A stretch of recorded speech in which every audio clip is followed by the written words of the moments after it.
With so many mini PCs on the horizon, it's hard to keep track. It feels like there's an announcement for a new unit almost every day. How times have changed from just a few years ago. And that's great because competition has become fierce and you can get a mini with the latest generation processor almost as they're released, or find great discounts on existing lines. And so here are 5 minis that have caught my attention in 2023.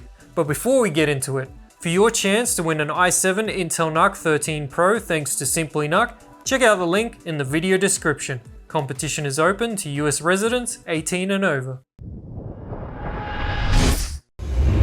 The Beelink EQ12 Pro mini PC comes pre-built and features the newly released Intel Core i3 N305 CPU. 8 cores, 8 threads, and 32 EUs for the integrated graphics, also DDR5. At its launch pricing of $350 US, it definitely doesn't fall into the budget category like the N95 and N100 minis, but I'm really curious about its performance. Where the Core i3 N305 falls in the product stack is what I want to find out, and whether it holds up against the competition in its higher price bracket. Is it a winner, okay, or a dud?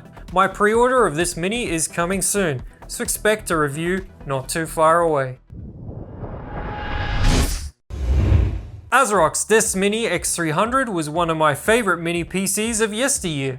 A small, affordable, bare-bones metal box featuring an STX motherboard supporting up to Ryzen 5000 series processors with integrated graphics. For what it was, the Desk Mini pretty much dominated without any real competition. You could add your own compatible cooler, lots of storage, and memory overclocking was supported. The Desk Mini's biggest flaws were the large power brick and lack of USB ports, and hopefully, at least the USB issue has been fixed this year with the launch of the X600 successor. There'll also be an Intel B760 variant supporting Raptor Lake CPUs for those wanting to go down that path. The ASRock Desk Mini X600 supports AMD's latest 7000 series desktop CPUs, and hopefully future generations as well. The only problem is, AMD haven't released a 7000G series processor, and that's what enthusiasts want for these boxes. So what could you use it for right now? Well, AMD's regular desktop CPU product line has a gimped iGPU included with each processor, so something like a Ryzen 7600 or 7700 should be compatible and will give you basic graphics performance. Otherwise, you'll need to wait until the 7600G or 7700G are released, which looks to be sometime next year. Bummer. Otherwise, the ASRock X600 would have been on the top of my list, as the X300 Ryzen 5600G mini PC I put together at the time with a Noctua L9A cooler was one of the most powerful and quietest mini PCs for the dollars. It was also one of my favorites. This one came completely out of left field. Oh shit!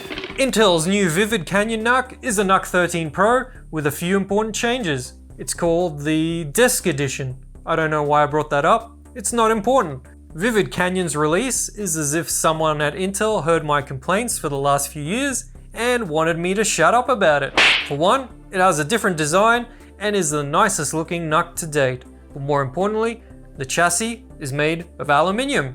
Yeah baby, I feel a tech boner coming on.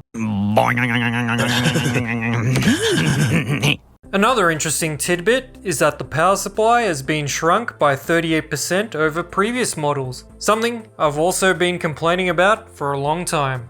Nice. And if that wasn't enough, Intel says the Desk Edition offers quiet operation at just 32 dBA under typical use, which is impressive if I knew what it meant. Like, what distance is that measured at and what is considered as typical use? Probably not putting all cores under load like I do for my noise tests. Anyway, if Intel's flaunting lower noise operation, it'll be better than the NUC 13 Pro, and that'll be something to celebrate. The only thing that hasn't changed is the lack of DDR5 support. Desk Edition still uses DDR4. You know, maybe DDR5 doesn't make much difference to the Xe iGPU. I just don't know. I'd need to test the laptop to find out, and despite what people in the comments might think, money doesn't grow on trees. Believe me, I've tried planting a few 50s.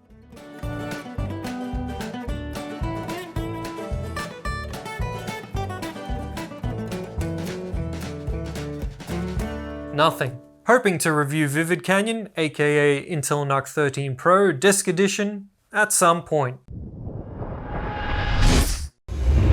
I have mixed feelings when it comes to ASUS mini PCs. On the one hand, it was ASUS that first introduced modern AMD chips to mini PCs with the ASUS PN50 and shot a firecracker up the NUCs behind. But on the other hand, they're some of the noisiest minis around. The ASUS PN42 solves that problem completely, as it doesn't even have a fan. This mini PC is silent and comes in two flavors, Intel's N100 or N200 CPU. I'm most interested in the N200 model, as that's not a CPU I've tested just yet. As much as I like my Beelink EQ12, and I do, and use it often, a quiet mini PC is not the same as a silent one. It's something you have to experience. The ASUS PN42 also has a lot of ports on it compared to the other budget minis featuring these processors. Oh, it also is a damn fine looking fanless mini, and if it performs well, might be ASUS's finest effort. But that's if. So far, all the fanless minis this size have thermal throttled, some worse than others. Price may also be an issue, as I expect it to be higher than its actively cooled competitors. But for me anyway, silence is worth a premium. I'd like to review the PN42 and get one for myself if it holds up, but distribution of ASUS mini PCs in Oz isn't great. As of this video, the ASUS PN63 is still unavailable, and it's been out for months in the US. Boo! But the most interesting mini PC are the ones featuring AMD's Phoenix CPUs. There are plenty of companies jumping on board to make minis with these processors. Beelink, GMK Tech, ASUS, Morfine, Minis Forum, etc. This one's a generational upgrade on the CPU and iGPU side. So what can this new Zen 4 chip with Radeon 7080M graphics do over the Radeon 680M before it? Well, I'd like to find out. DDR5 support jumps up to 5600 as base, and clock speeds for the CPU side have gone up as well. Coupled with the 12 RDNA 3 CUs for graphics, and this one should perform quite a bit better on both the CPU and GPU side than its predecessor. It'll definitely hold AMD's dominance in integrated graphics.